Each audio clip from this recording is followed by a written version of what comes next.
mauvaise route pour venir, mais je ne le regrette pas. Hein. Au contraire, j'en suis vraiment très très contente d'être arrivée, d'abord, pour pouvoir vous faire la bise à tous, au moins virtuellement si ce n'est pas fait physiquement, et vous souhaiter vraiment une excellente année 2010, que surtout vous ayez tous vraiment une très bonne santé, ainsi que tous ceux qui sont autour de vous et que vous aimez, et puis que vous passiez vraiment cette année 2010 en réalisant tous vos souhaits, et puis une bonne réussite pour les enfants, pour les jeunes, ou dans vos projets, dans ce que vous souhaitez en tout cas. Tout d'abord, bien entendu, comme chaque année, on ne peut que dire bravo à ce qui se passe à Saint-Vincent grâce au dynamisme de la municipalité sous l'égide de son maire, M. Aulas. Et je dois dire que chaque fois, on est dans les projets se réalisent et du coup on enclenche d'autres projets. Bon, peut-être qu'on dit que Saint-Vincent est riche, mais en tous les cas, Saint-Vincent utilise bien sa richesse, parce que quand on voit une commune qui est quand même, en termes de potentiel d'habitants, avec un nombre d'habitants qui est quand même, 700 habitants, les infrastructures, je dois dire que c'est quand même extraordinaire tout ce qui a pu être mis au service de la population. Quand on voit ces salles, là, les deux belles salles, quand on voit le centre de loisirs, quand on voit le foyer pour les anciens, vraiment c'est, je veux dire, magnifique et vraiment c'est du plaisir à voir et du plaisir à vivre, hein, j'en suis sûre. Donc bravo à tous. Alors bien entendu au niveau du département, eh bien on essaye tout au moins de soutenir autant que l'on peut les projets. Alors c'est vrai que sur certaines actions, eh bien l'aide est de 50%, sur d'autres sur 40%. Bon, ça dépend effectivement du potentiel fiscal et du potentiel financier. Et en plus, ça peut varier d'une année à l'autre.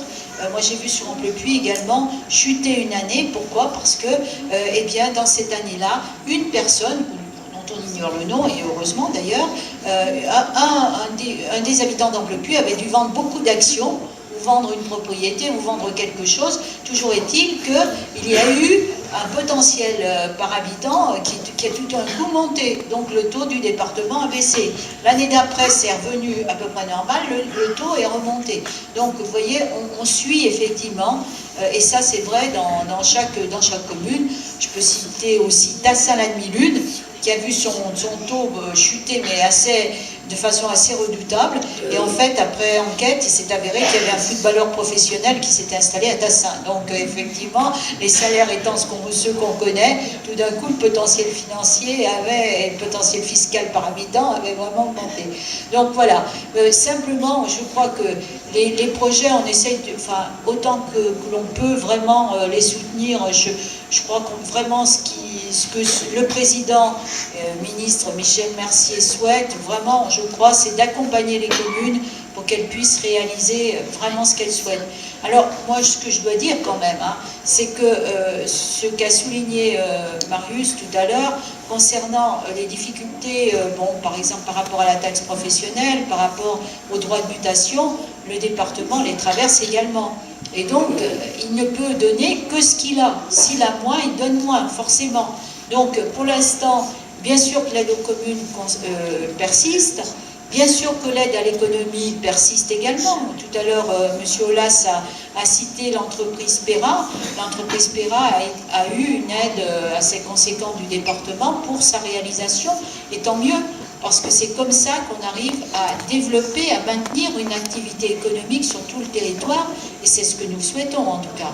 Alors, M. le maire tout à l'heure a également abordé les futures lois, les futures modifications. C'est sûr qu'il va y avoir des bouleversements, il va y avoir des réformes. Je pense qu'on pourra certainement en savoir plus l'an prochain.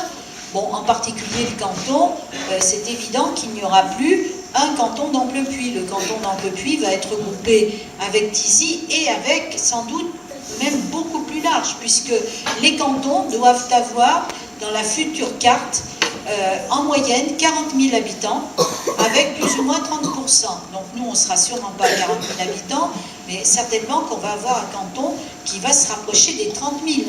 Donc vous voyez, si on fait Amplepuis et Thizy ensemble, ça fait tout juste 20 000 habitants. Donc certainement qu'il y aura d'autres communes qui seront dans ce canton beaucoup plus large.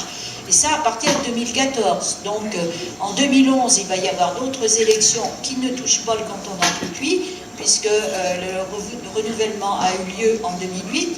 Mais ensuite, cette grande modification aura lieu en 2014. Donc, d'ici là, effectivement, on aura le temps d'en reparler. Mais je crois que ce qu'il faut voir, enfin moi pour l'instant, je suis plutôt dans cette vue, c'est que toutes les réformes, elles sont faites pour améliorer, elles ne sont pas faites effectivement pour revenir en arrière. Enfin c'est ce qu'on souhaite en tout cas. Bon, par contre, c'est vrai qu'on gagne d'un côté, quelquefois on perd d'un autre, mais global, il faut voir la globalité et je pense qu'on ira de l'avant. On se rend bien compte que c'est en mutualisant les choses qu'on peut arriver à faire des choses. Bon, le centre de loisirs qui fonctionne vraiment bien à Saint-Vincent, il fonctionne aussi parce qu'il y a des jeunes de Meaux qui viennent, parce qu'il y a des jeunes d'autres communes qui peuvent venir. Chaque petite commune seule a du mal, même en Ampuis, a du mal à réaliser des infrastructures toute seule. Il faut pour ça travailler en commun et travailler en serrant les coudes et puis en mutualisant encore une fois les choses. Donc je crois qu'on va aller de l'avant. Ce qui est intéressant, c'est de voir qu'une commune comme Saint-Vincent a pu maintenir vraiment, je veux dire, mais beaucoup de choses qui sont perdues dans d'autres communes. Je veux dire, vous avez la chance d'avoir un médecin, vous avez la chance d'avoir une pharmacie, vous avez la chance d'avoir une agence postale, une école. Vraiment, je crois que bravo à vous tous qui avez su créer et maintenir toutes ces infrastructures. En tous les cas, moi, ce que je voudrais dire encore une fois, bon succès pour tous les projets, on va les accompagner. Et puis, ma foi, bonne année à vous tous encore et bonne réussite dans tout ce que vous souhaitez.